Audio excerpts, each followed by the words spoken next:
तो दोस्तों आखिर क्या होता अगर इताची कभी उसके क्लैन को वाइप आउट नहीं करता और उसके पेरेंट्स को नहीं मारता। क्या क्या चेंजेस होते नारुतो के स्टोरी में और क्या इम्पैक्ट पड़ता बस इस एक सिचुएशन का पूरे स्टोरी पे। सो देखो मेरे दिमाग में ना 3 अल्टरनेट टाइमलाइन है जिसमें इताची के इस डिसीजन से नारुतो का स्टोरी अलग हो सकता था अगर इताची कभी उसके क्लैन को वाइप आउट ही नहीं करता। और हाँ, इन 3 ऑप्शन में से भाई मेरा सबसे फेवरेट थर्ड वाला ऑप्शन है। और अगर आपको जानना है ऐसा क्यों तो भाई वीडियो लास्ट तक जरूर देखना। तो दोस्तों आप पहला टाइमलाइन देखते हैं। तो पहले टाइमलाइन में इताची उसके क्लैन को वाइप आउट नहीं करता और उल्टा उचिया क्लैन वालों की साइड लेता है। देखो सबको पता है कि जब उचिया क्लैन वाले डिस्क्रिमिनेशन से परेशान हो जाते हैं और लीडरशिप को ओवरथ्रो करने का प्लान बनाते हैं तब डांजो सजेस्ट करता है कि उन्हें उचिया क्लैन को मार देना चाहिए क्योंकि उन्हें और कोई ऑप्शन नहीं दिख रहा था उचिया क्लैन को रोकने का। और वैसे भी डांजो उचिया क्लैन वालों को एक थ्रेट समझता ही था उनकी स्पेशल एबिलिटी शारिंगन के कारण। तो इसलिए डांजो इताची को मैनिपुलेट करने का ट्राई करता है to kill the Uchiha clan. पर देखो इस टाइमलाइन में इताची मैनिपुलेट नहीं होता और उल्टा उचिया क्लैन वालों की साइड लेता है क्योंकि ऑफकोर्स वो खुद के पेरेंट्स को और सारे इनोसेंट उचिया क्लैन वालों को नहीं मार सकता। इताची उसके बाप फुकाकू के साथ मिलकर सबसे पहले डांजो का गेम बजाता है जिससे कि सारे विलेज में खतरनाक जंग छिड़ जाती है और फिर सिविल वॉर चालू हो जाती है बिटवीन उचिया क्लैन और कोनोहा के फोर्सेस में।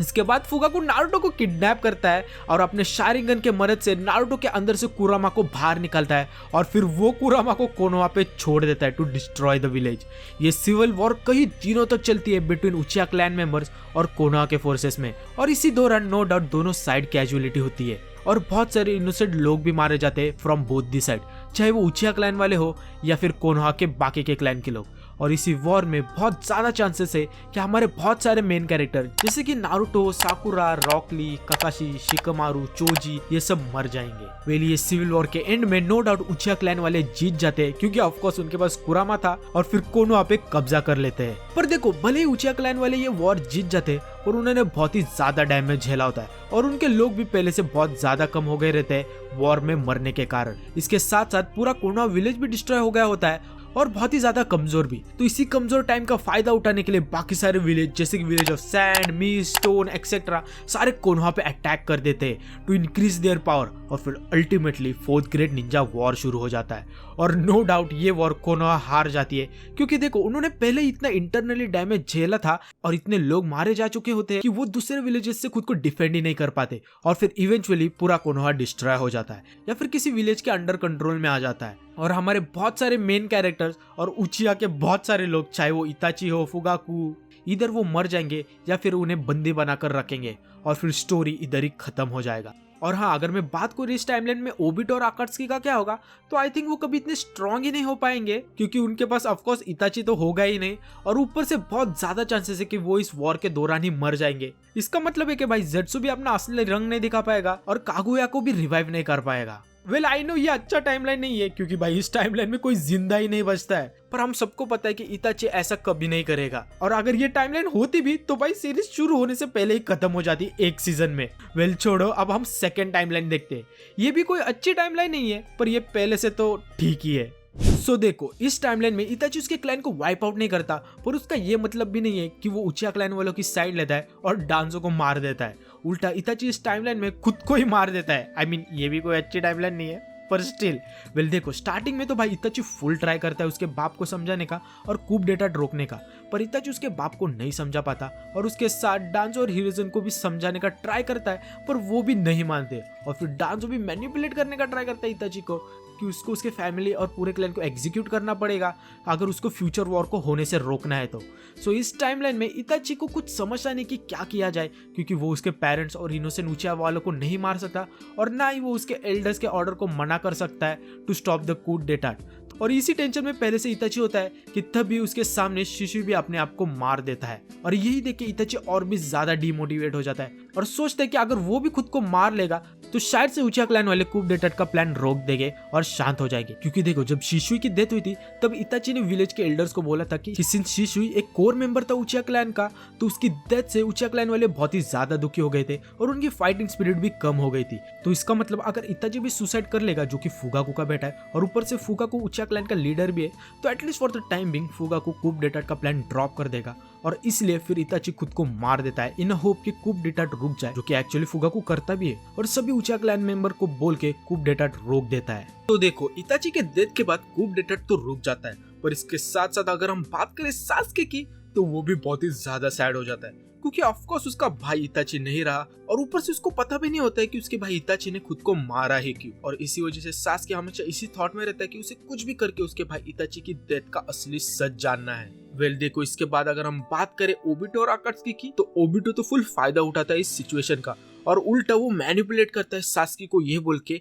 कि कोनोहा के एल्डर्स के कारण ही इताची ने खुद को मारा था, और जिसके कारण सास्के फुल गुस्सा हो जाता है और फिर इवेंचुअली कोनोहा छोड़कर भाग जाता है टू बिकम पावरफुल और मोस्ट लाइकली अकात्सुकी ज्वाइन कर लेता है टू डिस्ट्रॉय कोनोहा, ताकि वो उसके भाई इताची का बदला ले सके। और वैसे भी अकात्सुकी को नारुतो का टेल पीस लेना ही था, तो वो भी खुले हाथों सास्के का स्वागत करते हैं।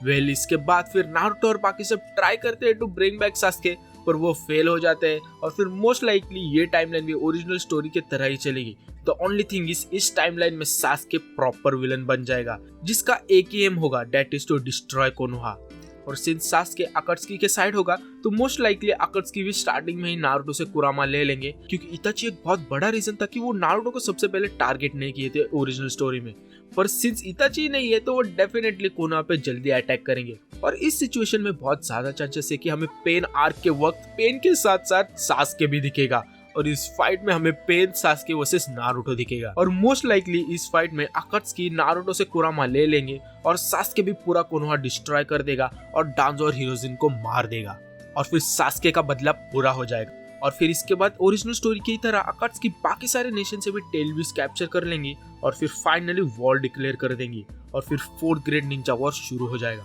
पर since most of the अकात्सुकी member जिंदा हो गए तो ओबिटो और मातरा मिलके पेन, नागाटो और बाकी सारे अकात्सुकी मेंबर्स को मार देंगे, क्योंकि देखो अकात्सुकी का गोल ओबिटो और मातरा से अलग था, जो कि था to cast infinite Tsukuyomi over the world. पर अकात्सुकी का गोल था कि उन्हें वर्ल्ड डोमिनेशन बनना है टेल बीस के पावर को यूज करके, जिससे भी कोई भी कंट्री फ्यूचर में वॉर में ना जाए। तो इसलिए ओबिटो और मादरा फिर अकात्सुकी के सारे मेंबर्स को मार देंगे और फिर ब्लैक जेट्सु भी अपना औकात दिखा देगा और फिर उनो रिवर्स कर देगा और ब्लैक जेट्सु ओबिटो और मादरा दोनों को मार देगा और फिर कागुया को रिवाइव कर देगा और फिर most likely Kaguya God tree के सीड को खाकर अर्थ को डिस्ट्रॉय कर देगी और फिर सब खत्म हो जाएगा। आई नो ये भी कुछ अच्छी टाइमलाइन नहीं है, उल्टा ये तो पहले से ज्यादा खतरनाक है। पर देखो थर्ड टाइमलाइन देखते हैं, वो अच्छी है क्योंकि ये मेरी फेवरेट टाइमलाइन है। तो देखो इस टाइमलाइन में इताची ना ही उचिया क्लैन वालों की साइड लेता है और ना ही डांजो और हिरोजन को मारता है और ना ही वो खुद को मारता है। उल्टा इताची इस टाइमलाइन में ट्राई करता है कि वो दोनों साइड के लोगों में सुलह कर सके। तो देखो इस टाइमलाइन में इताची ट्राई तो करता है दोनों साइड के बीच में नेगोशिएशन करने का, पर वो अल्टीमेटली फेल हो जाता है और फिर कूप डेटाट को रोकने के लिए इताची कोटोमात्सुकामी यूज करता है। देखो भाई मैंने बहुत बार सोचा था कि आखिर इताची शिशुई का कोटोमात्सुकामी क्यों नहीं यूज किया था। वेल कुछ लोग बोलते हैं कि इताची कोटोमात्सुकामी यूज नहीं कर सकता। वेल ये तो 100% फॉल्स है, क्योंकि देखो आगे जाके वो नारुतो कोटोमात्सुकामी देता है टू स्टॉप सास्के और ऊपर से फोर्थ ग्रेड निंजा वॉर में डांजो ने भी ये कोटोमात्सुकामी यूज किया था मिफुनो के ऊपर। तो इसका मतलब इताची कोटोमात्सुकामी नो डाउट यूज कर सकता है। तो इसलिए इस टाइमलाइन में इताची कोटोमात्सुकामी यूज करता है उसके बाद फुगाकू के ऊपर और उसका माइंड कंट्रोल करके कूप डेटाट का प्लान ड्रॉप कर देता है, क्योंकि after all Fugaku Uchiha clan का लीडर है तो सभी उचिया क्लैन के मेंबर्स भी मान जाते हैं। पर देखो हम सबको पता है कि ये कोई परमानेंट सोल्यूशन नहीं है इसका, क्योंकि देखो इताची आखिर कितने ही बार कोटोमात्सुकामी यूज करेगा। और ऊपर से अगर तुम्हें याद हो तो इताची ने बोला भी था कि every jutsu has a weakness, तो चाहे वो कोटोमात्सुकामी क्यों ना हो एक टाइम जरूर आएगा जब कोटोमात्सुकामी का भी असर नहीं होगा। तो इसीलिए इस टाइमलाइन में इससे पहले कि कूप डेटाट का सिचुएशन फिर से आ जाए और सब पे से कोटोमात्सुकामी का असर भी चला जाए, इताची जल्दी से जल्दी ट्राई करता है होकागे बनने का और वो बनता भी है, लाइक सबसे youngest होकागे in history of Konoha of course Minato के बाद। वेल इताची होकागे बनने के बाद उचिया क्लैन और कोनोहा के सारे लोगों के बीच में ट्रस्ट पैदा करता है और कोनोहा के लीडरशिप में एक नया चेंज लाता है जो कि सारे विलेज वाले एक्सेप्ट कर सके। सो जैसे ही इताची होकागे बनता है उचिया क्लैन वालों को एक थोड़ा सा सेंस ऑफ रिलीफ आता है, क्योंकि उन्हें पता है कि कोई उनके क्लैन वाला ही होकागे है जो कि उनकी बात सुनेगा। और इतना ही नहीं, इताची पूरी तरह से ट्राई करता है to change the behaviour of Uchiha in village, जिससे कि सभी लोग उचिया क्लैन वालों से नफरत करना बंद कर दे और एक तरह से उन्हें अपनाने लगे। और इसी चीज से धीरे धीरे उचिया क्लैन वाले भी बाकी सारे कोनोहा लोगों से ट्रस्ट करने लगे थे। वेल सिंस कोनोहा में इंटरनली कोई प्रॉब्लम नहीं होती और उचिया क्लैन भी अभी जिंदा होता है, तो इसके कारण कोनोहा बहुत ही ज्यादा ग्रो होता है और बहुत ही ज्यादा स्ट्रांग भी हो जाता है और द मोस्ट पावरफुल नेशन बन जाता है पूरे वर्ल्ड में। क्योंकि आफ्टर ऑल हम सबको पता है कि किशिमोटो ने उचिया क्लैन को स्टार्टिंग में ही मार दिया था, क्योंकि उचिया क्लैन वाले एक्चुअली में कुछ ज़्यादा ही ओवर पावर्ड थे उनके स्पेशल डोजुत्सु के कारण। और इसलिए सिंस अब ये क्लैन अलाइव है तो नो डाउट इसकी वजह से Konoha one of the most powerful nation बन जाता है। सिंस अब कोनोहा वर्ल्ड का सबसे पावरफुल नेशन बन गया है और कोनोहा का होकागे भी इताची है जो कि one of the smartest person है, तो कोई भी उन पे अटैक करने से पहले 100 बार सोचेगा। और अगर मैं बात करूँ अकात्सुकी की तो बहुत ज़्यादा चांसेस है कि अकात्सुकी कोनोहा पे अटैक नहीं करेगा और अगर करेगा भी तो पक्का मारे जाएंगे। वेल इस टाइमलाइन में सिंस इताची होकागे बना है और उसके पेरेंट्स भी जिंदा है, तो सास्के भी एक नॉर्मल चाइल्डहुड जिएगा और वो कभी पावर के चक्कर में विलेज छोड़कर नहीं जाएगा। और मोस्ट लाइकली अगर अकात्सुकी भी खत्म हो चुका होगा तो उसके कारण जिराया भी कभी नहीं मरेगा, जिसका मतलब ना नारुतो का कैरेक्टर डेवलपमेंट होगा और ना ही उसे होकागे बनने का मोटिवेशन मिलेगा और मोस्ट लाइकली वो एक नॉर्मल शिनोबी बन के ही रहेगा। और सिंस अकात्सुकी भी अभी खत्म हो चुका है, जिसका मतलब ओबिटो को भी मार देंगे या फिर उसे प्रिजन में डाल के बंदी बनाकर रखेंगे, जिसके कारण eventually 4th grade Ninja war भी नहीं होगा, क्योंकि आफ्टर ऑल ओबिटो और अकात्सुकी का एक बहुत बड़ा रोल था 4th ग्रेड निंजा वॉर में।